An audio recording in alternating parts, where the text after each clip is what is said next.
تیر شوي 9 تاریخ باندې یعنی د زیارت ورځ وه او باران ورېدو سهار وخت یې موږ ته اطلاع میلاو شوه چې د دې مدعي د نجات خان چې دی د ده وژنې ده 3 میخې او یو 2 کټیان چې دي هغه یعنی یو نامعلوم غلو چې دي هغه سرقه کړي دي. موږ راغلو په باران کې موږ هغه ځای ملاحظه کوو او په ده باندې موږ یعنی د ده نه موږ راپورټ واغستو او په هغې راپورټ باندې موږ بیا اف آی آر درج کړو رجسټر مو کړو او زمونږ پولیس ټیم ایس ایچ او صاحب او فهیم خان انچارج ابوها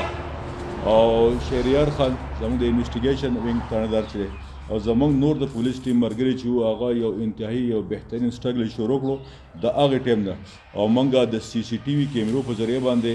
په نوي کلي کې کوټې نوي کلي کې موږ ته دا پته ولګي چې داسې قسمه ډاکسن چې دی په دې کې د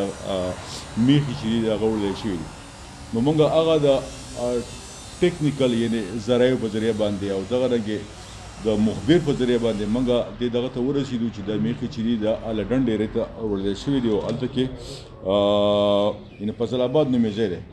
چې هلته کې دا میخې دغه دي 2-3 ورځې مخکې بیا 2-3 ورځې کې دنه ده نو موږ ته دا پته ولګي چې دا میخې چې دا یو ارشد دی ول دی ګلمشیر او د هغه سره نور ملګري وو چې دا ارشد چې دی چې تاسو ته پته چې د دې نه مخکې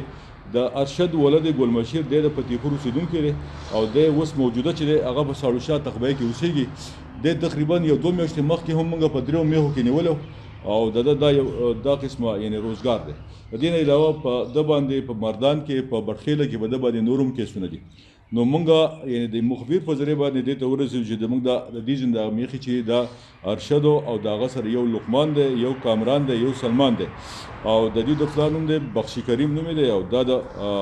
فضل آباد الډن اوسېدونکی دی. نو دا میخې هلته وړلې شوي نو بس زمونږ ټیم بیا یعنی هغه درک ولګو هغه یعنی ښه بهترین هغه ټکنیکس موږ استعمال کړو هغه ځای ته موږ ورسېدو. نو چې کوم میخې وي هغه موږ هم ریکور کړې او ورسره په کم ډاکسن کې چې هغه وړلی شوي دي هغه ډاکسن هغه موږ هم ریکور کړو خو لکه د بده مرغه هغه پیلل چې دی هغه ملزمان زموږ ده یعنی روپوش دي خو انشاءالله العزیز زموږ هغوی به چې ښه یعنی سټرګل یعنی کوشش جاري دی او د الله نه امید لرم په دې ورځ به کې به انشاءالله دا موږ ګرفتار کړو. او زه د خپل یعنی د ستاسو د دې کیمرې په وساتت ستاسو د میډیا په وساتت زه خپل یعنی د خپل سرکل او بالخصوص زه د کوټې او د ابوهې خلکو ته جوانانو ته زه دا سوال کوم چې کله داسې په دې علاقه کې یعنی داسې خلک راځي چې هغه ناشنای هغه مشتبه مهرباني وکړئ زموږ د پولیس ټیم سره که زما سره یې که د ایس ایچ او صاحب سره یې که د ابوهې د انچارج شي د هغه سره رابطې کوئ. دا قسمه د غلو ده یعنی د غلاګانو دا کوم واقعیت چې دي دا زمونږ په دې ثابت سرکل کې واحد په دې ابوها کې کېږي. په دې ابوها کې تقریبا په دې زما په دې ټینې ور چې دی کم از کم دا 4 میاشتې زما ټینې ور روان دی په دې کې 3 میخې پټې شوي دي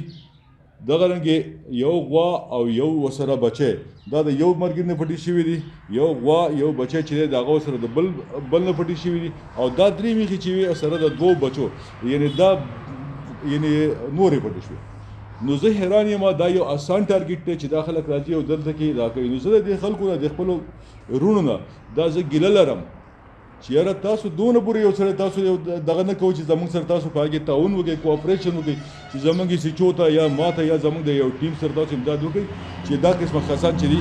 یعنې په هغو باندې موږ لاس چوت کړو. و دا کسان چې ما تاسو ته ویل په دې کې دا 3 کسان چې دا د الډن دي او د ارشد چې دی بیسیکلي دا د فتیپور دی او دی اوسېږي په ساړوشاه کې مردان کې دی راځي او دلته کې غلاګان کوي. یقین وکړه د دې کسانو سره خامخا شته. نو زه د دې خپل یعنی ستاسو د کیمرې په وساتت سره تاسو ته هم ریکویسټ کوم میډیا ملګرو که ستاسو د چا سره څوسي زه خپل ډي ار سي مشرانو ته هم دا سوال کوم چې تاسو د علاقې سپېدروب یې ډېر ښکلي قدرمن مشران دي ستاسو سره هم که دا قسمه څوک دغه کوي نو تاسو مهرباني کوئ که سیول خلک موږ ته نشي راتلی نو تاسو په ذریعه کې موږ ته لکه دا اطلاع راورسئ چې دا قسمه خلک چې دا لکه د دې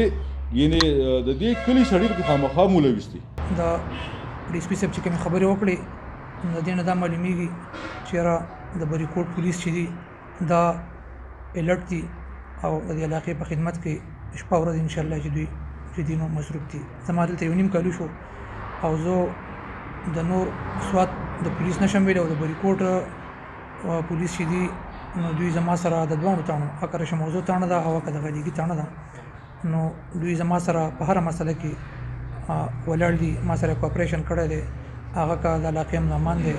هغه که د سیند نه د ایلیګل ماینینګ دی هغه که داسې نور د جرایمو په روکتام کې دغه دي نو دوی زموږ سره اوږه په اوږه ولاړ دي او زه ډي اس پي صاحب ته او د دوی ټیم ته دا کومه کامیابي چې دوی حاصل کړې ده دا کومه غلا چې دوی برآمد کړه او میخې راویستې دي او ملزمان یې ټریس کړي دي نو په دې دوی ته مبارکي ورکوم او د علاقې د مشرانو ته او د خلکو ته مې دا درخواست دی چې ډي اس پي صاحب وي چې یاره دا قسم غله چې راځي نو دا خو د چا په حجره کې بناسي چا سره به چای کړی چا سره به روټۍ کړي دوی چې د شپې دا کار کړی دی نو خامخا له 11-12 بجو پورې به دوی د ابویې کلي کې یا د خو شاته یو ځای کې به دوی چېرته سټی کړي نو دا د دې نه بغیر ممکن نه ده خامخا د کلي څوک به ورسره شاملي ستاسو ته د دې متعلق څه قسم معلومات او دغه نو که پرس ښکاره نه شي راتلی پټ په پټه مونږ ته راشي ټلیفون باندې مونږ ته ووایي وټساپ باندې مونږ ته ووایي ډي اس پي صاحب سره په دې کې رابطې وکړئ نو چې کم دغه خلک راځي او دلته چا سره کینی پاسي چې دغه د ناستې پاسې ځای ول مونږ ختم کړو نو انشاءالله چې د دې داسې قسم بلاګانو او دغه مخې ته مخنیوی کېږي د دې زمونږ دا چې کوم وشي نو دا په دې کې علم صاحب موږ هېڅ سکلونه نه ده راغلي زموږ مقامي خلک ته دي خو د بل ځای نه خلک راغلی دی هغو دا وکړل خامخا چې یو سړی خپل کور کلی پرېږدي او دلته راوسېږي نو ده به په څه نیت راوتی نو په دې وجه باندې موږ ته مسایل جوړېږي الحمدلله زه خو پې خپل کار کوم لیګی میټري کوم بار چک کوم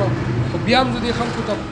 یو ریکویسټ کوم چې داسې یو کډه راشي نو چې تاسو موږ ته فوراً ټلیفون وکړئ چې داسې یو کډه راکړله یو ویریفیکیشن ولا وکړئ موږ به خپل پولیس را لیږو هغه به ویریفیکیشن کېږي که په انټري نه کړي هغه باندې په لیګل طریقه باندې پرچه کېږي د پرچې نه بس که بیا هم انټري ونه کړه نو بیا به موږ د کلي خلک پسې راغونډو